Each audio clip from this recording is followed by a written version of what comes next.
Everyone, thank you for joining the webinar today. I'm Marc Chadeau. I'm a professor of biostatistics and health data analytics at Imperial College London. I'm the co-director of the course, and I'm holding this seminar with my co-director Sabrina, who will introduce herself. Hi, I'm Sabrina Rodrigues. I'm a senior teaching fellow on the course and also a co-director with Marc. All right. So in the presentation today, we will go through the main features of the course, explaining where it comes from, how it's delivered. There is room for question, of course, and you have a channel through the chat to do this. And at the end of the presentation, so some of them will be answered directly by the team online, and some of the other questions are going to be answered live. So Sabrina will read them out, and we'll answer them live. So now I'm going to start with the presentation, and so the idea is that you get a better gist of what the course is about.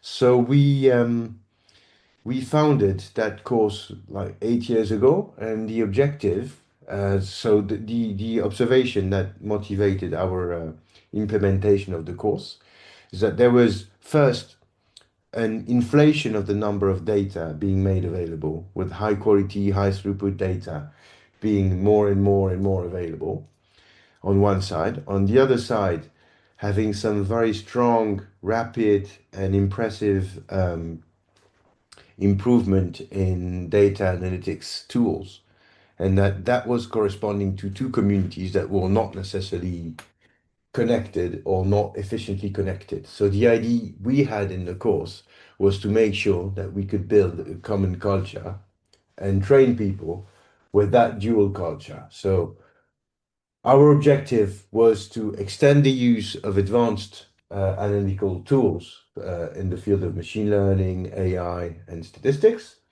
And we wanted to make sure that these novel algorithms and tools could be used and taken forward in the wider community of health sciences. So that was one objective, and the other objective was to welcome in our community students and scientists with a more theoretical background, typically with students with a theoretical background in statistics, mathematics. We wanted to make sure that they could feel welcome in the field of health data analytics and come in the arena to use their knowledge and apply them to health data to contribute to the success of health sciences. So that was the idea of the course, and more generally the idea of our research.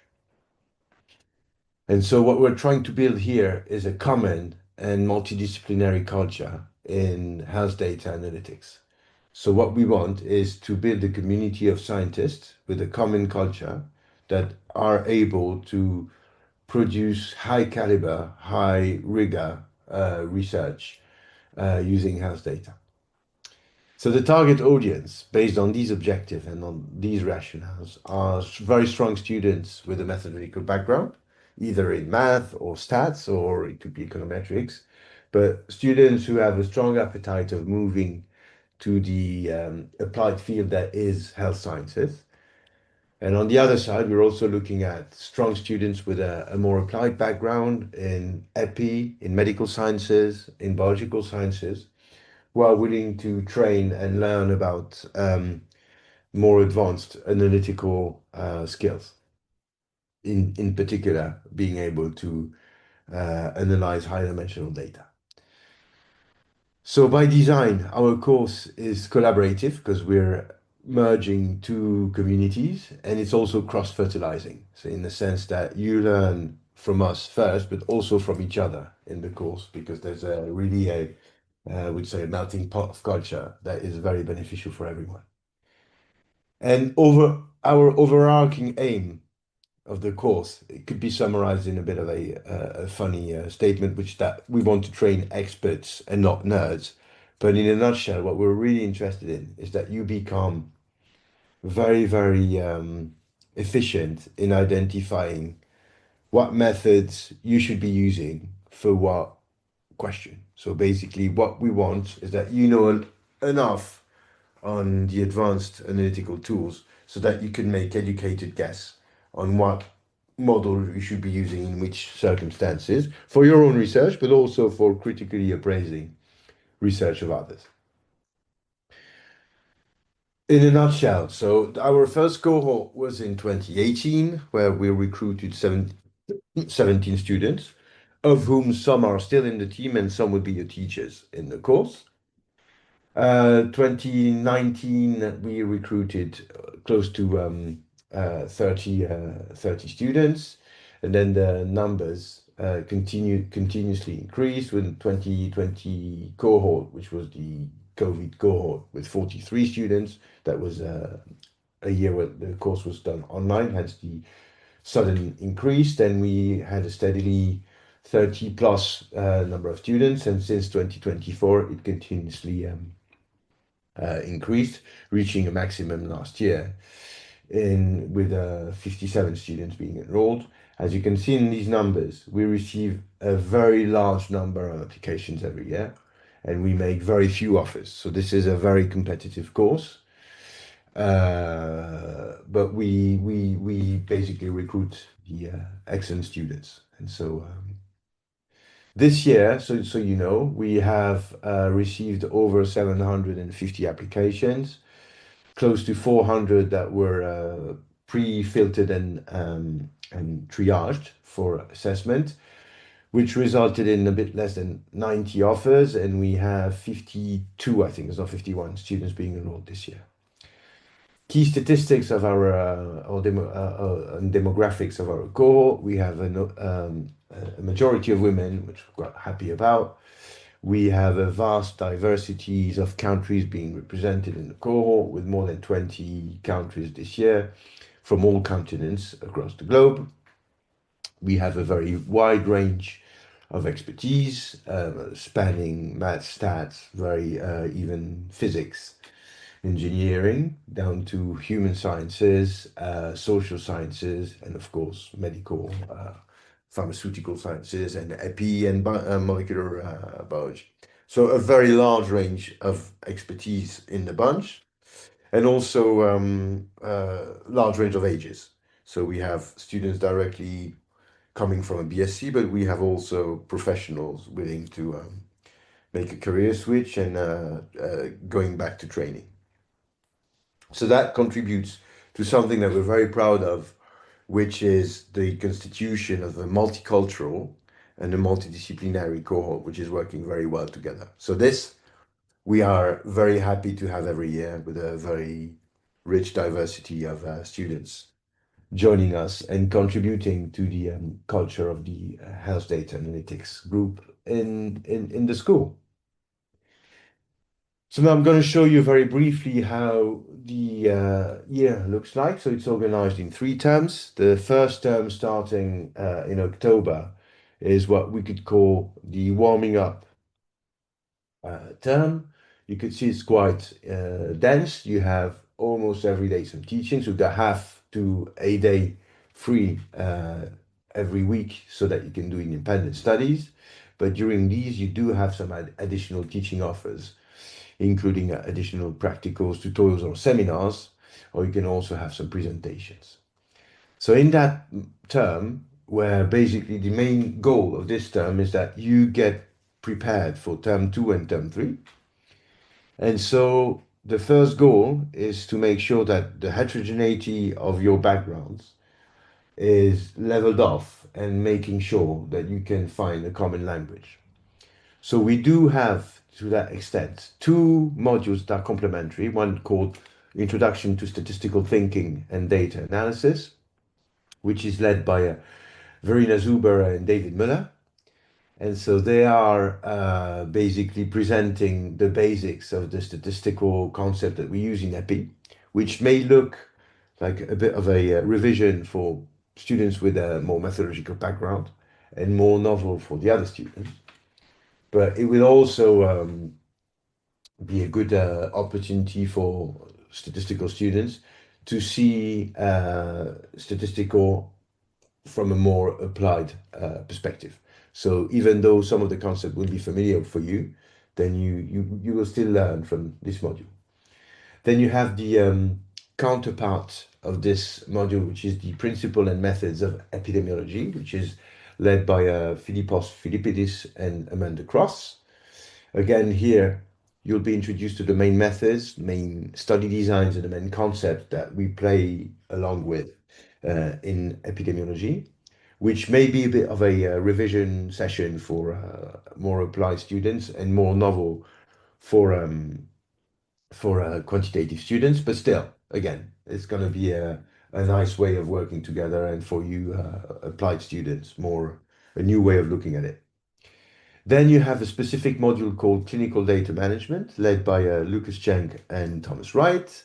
So in this module, you are introduced to the database design, query, and maintenance, and legal constraints. So we're dealing with complex data. So human data and health data are very secure, very protected. So this creates constraints. And so what you're going to learn in this module is how to work with this and make sure that you are doing secure, legal, and ethical use of the data. The fourth module is called Molecular Epidemiology. It's led by Abbas Degen. And this module will introduce you to the omic field. So omics is a field that you're going to see a lot in the second term as exemplar data to work on. And so in this module, you will be introduced to all the types of omics, what they stem from, what do they measure, and importantly, how they could be used in health sciences and what's their advantage and their relevance for health sciences. So that's a very large overview and a very rich module that is important for you to get up to speed for term two. And then you have a final module called Translational Data Science, which is led by Sabrina and another lecturer, Lisa Semenova. And in this module, it is split in two terms. So the first part in term one focuses on practical aspects of research. So you will learn how to code, how to analyze the data, and how to report results such that your research is rigorous first, transparent, and reproducible. So you will be given all the keys to make sure that you can produce from data acquisition to paper writing all the best standard for conducting research. Term two has a similar structure. You will see in this that you have in the middle of term two a reading week, which is a way to make sure that you can first digest all the information that you're going to learn in term two, because term two is a specialty term. It has been known to be quite intense. And so we've decided to implement a break in the middle of the term so that you can reflect on all of this, catch up on, and have a few questions formulated for you to finish in good shape the term. So what you will see here is that you've got four main modules that are taught in the second term. You do have one in AI called AI for Health, led by Lisabetta Semenova. So the idea is that you're going to get introduced to the key principles of AI. You will explore the main algorithms that are out there. You will see how to implement and interpret results they generate. Similarly, you have a second module on machine learning led by Dragana Vukovic. That's exactly the same approach for machine learning approaches. So you will learn the algorithms, how they work, how they're implemented, but you will have also a strong focus on the implementation in practice of these models and on their interpretation. Then you have a third companion module, which I lead, which is more about statistics and machine learning for high dimensional data. So we take a lot of examples of omics data, but that applies to any kind of large data sets. And so that's pretty much exactly the same aim, getting acquainted to statistical models that are very useful and that needs to be used for analyzing complex multi-block data. So these three modules constitute your methodological core. and the core of the methods that you are being taught in the term, which are very important and which make the identity of the HDA course. The fourth module is the second part of translational data science, where you will apply the models that you have learned in AI and machine learning and CompEpi to a real data set with a real question. You will get the data and we will accompany you across the 10 weeks from getting the data, formulating the research question and so on, building the analytical plan and so on and so forth, down to the writing of a report, which is paper formatting. So you will gain from translational data science module the full experience from data to paper writing using cutting edge methods that you've been learning along the go during the term. So in AI, machine learning, and CompEpi. So we expect you, and so that work is of course supervised by module leads, and you have also for each of the project a project leader that accompanies you in the conduction of that research. This work is done in group, which are constructed by us so that they are multidisciplinary and multicultural. So as you can see, there is a lot of project work involved in the course. So you do have some project or analysis that are done within modules. So that takes the form of, for example, data sets that are given to you for analysis within the practical session. So sorry, I forgot to tell you that every week, every day, for every module, the day is organized as morning you have lectures, and the afternoon you do have practicals where you experiment the concept that you've learned in the morning. So I totally forgot to tell you this. So morning is about theoretical concepts and introducing you to the key elements of the methods and so on. And then the afternoon, you apply them to real data. So that's the scope of these within project modules. Then you do have the translational research project, which I just touched upon on, where you have a real data set, real research question that's still not been addressed, and then supervised by someone who knows about the data and the question. You are guided through the conduction of that research project. So every year there's at least, well, we had a couple of these projects that turned out to be research articles later on. And then there is an individual research project which starts in term three. So that's for 4 months. So you work on your own, that's an individual work, on a real data set with a real research question.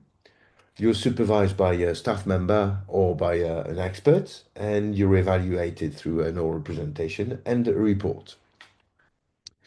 These research projects, some of them are proposed by us. So you have a very large portfolio for you to pick on. So I mentioned that there were 70 projects last year. It's not true. It was over 100. So they are real data sets with real research questions with supervisors that are either from the school or from other departments within Imperial or even external supervisors. Again, here, the aim of these research projects is that you use all the knowledge that you've gained during the first terms and all these new methodologies, and that you use those for real life research and conduct an original research piece under supervision of either a staff member or an external supervisor. So that's where you do your actual research in practice. Before you ask this project, you have those that we propose. You can also come with an idea of a field that you want to work on, so we can help you build your own project by either refining the question, identifying who could be potential supervisors, or you can come with a fully fleshed project, and then we discuss with you, make sure that they fit all the learning objective of the course. And if they do, or when they do, we implement them. The only thing is that we make sure that there's someone from the college or from the school that is co-supervising to make sure that your research will adhere to the learning objectives and the research aims that we have for the course. So these are very simple example of projects that we've had over the past. So they're very, very wide. You've got many in epidemiology, many in machine learning. We do also have some collaboration with industries. So we have quite a few companies working that are providing us with a lot of project, and they're from very different industries, from banking, from pharma, from biotech and so on. So we've got a very large range of companies contributing. But again, if you come up with an idea in a company, and we can also try and accommodate these projects. Um, in addition to all these resources, the course has some important additional features as in optional teaching offering. So for instance, we do, again, in term one, to make sure that everyone's up to speed, we do have a mathematical refresher for linear algebra. So that's very important for less quantitative students so that they get up to speed. We also have one on molecular and cellular biology to get more acquainted to the concepts of biological concept that we're going to play with throughout the year. There's also a big session on Python programming. There's a series of important seminars that you are recommended to attend to because it's really increasing your seminar culture. In particular, you have quite a few on Bayesian modeling, which are very important. And also, there are quite a few keynotes organized within the course and across the school to which you have access. So these are unique opportunities for you to first see how what you're learning in health data analytics are used in practice, and you can see direct application of the knowledge that you're gaining in real research. And it's also a fantastic opportunity to network because you're going to be meeting people that are usually very difficult to grasp, and you can talk to them and discuss potential collaboration, jobs, and so on. So that's a very important networking opportunity. There are also some financial support available. So here are the two lists of listing the scholarships that are available. We're trying as much as we can to help because we believe that financial situation is not should not be a limiting factor for you to join the community. So if you're struggling or if you're anticipating that you will need some financial support, please contact us and we'll try and find a solution. That's it for the presentation. So I'm going to stop sharing my screen, and Sabrina, we can start answering the question. Great. So the first question is, what is the selection criteria, especially for students who come from a more generic background like biomedical sciences? Okay. Well, we have a lot of students from biomedical sciences. We do have a lot every year. So I'm not going to lie, the main parameter is excellence. So you need to have an excellent background. It's very competitive. So excellence is key. And second is, I would say, passion. So when we read your statement, we need to understand how HDA is going to help you, how it's it's a direct link to from where you are to where you want to go. And so if we feel that indeed HDA is going to be the route for helping you to go where you want to go, should that be academia, startups, and so on. But that's the skills that you need to move forward, then this is the second criteria. But again, totally transparent. Excellence is also key. Another question is, what is the Sorry, depth? just when I'm mentioning excellence is like it's exhibited by very good grades from your previous universities, and also recommendation letters are also very important because they tell us about who you are and how great you are, and these are also very important. So what is the depth of the omics study in this course? Does it cover the analysis method or mainly theories, principles, applications? And what is the difference with the multi-omics course? Well, I'm not sure which multi-omics course you're referring to because I'm not sure, I'm not aware of any. But we're doing multi-omics analysis, and that's part of, for instance, in CompP and ML. you're giving a lot of methods to uh, to analyze multi-omics data. So we are in the first term, the molecular epi course, we are introducing you to the concepts and to the main data sets. So we span genetics, transcriptomics, proteomics, metabolomics, metagenomics. All of this is covered. So you're understanding how the data is generated, what it measures, and how to analyze it using routinely and benchmark methods. So simple analysis. And then in term two, you're taught more advanced approaches to profile them correctly, so that's feature selection approaches, and also to integrate them via network modeling and so on. So this is an integrative part of term one and term two. Is this mainly epidemics concentrated, or does it include other things like genetics? Like what? Genetics. So is it mainly epidemics concentrated, or does it include genetics? I'm not sure I So understand. I don't think it is, it's not focused on epidemics, generally the course. Hmm.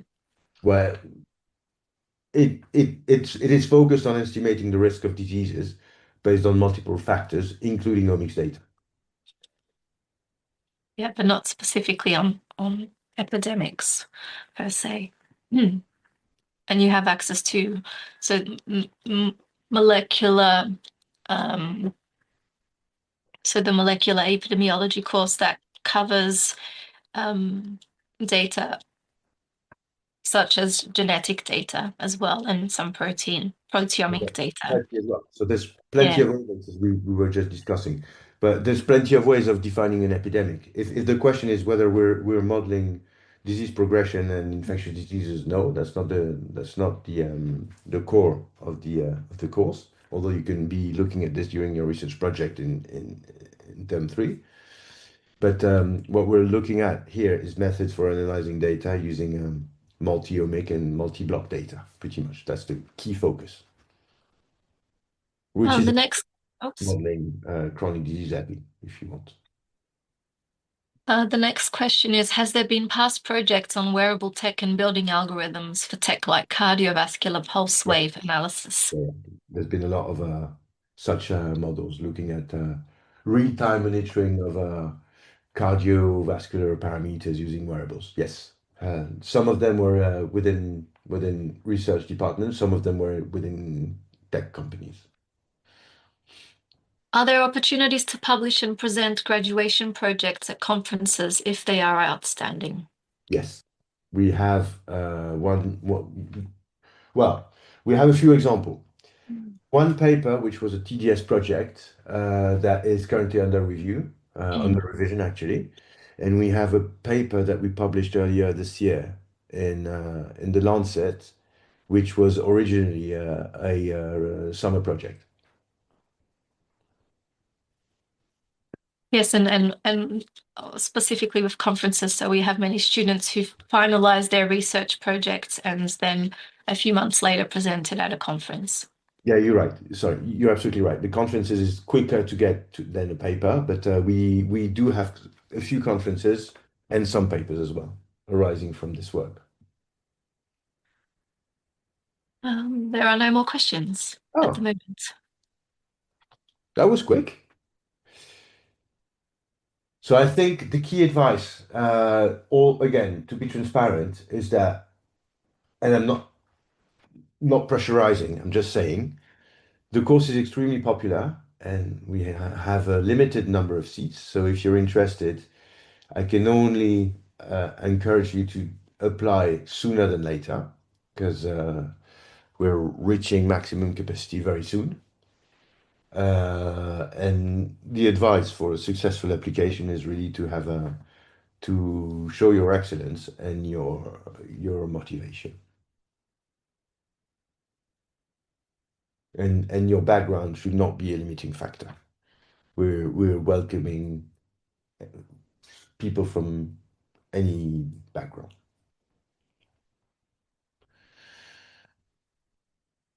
I think we're good then. Yep, I think so. There aren't any more questions.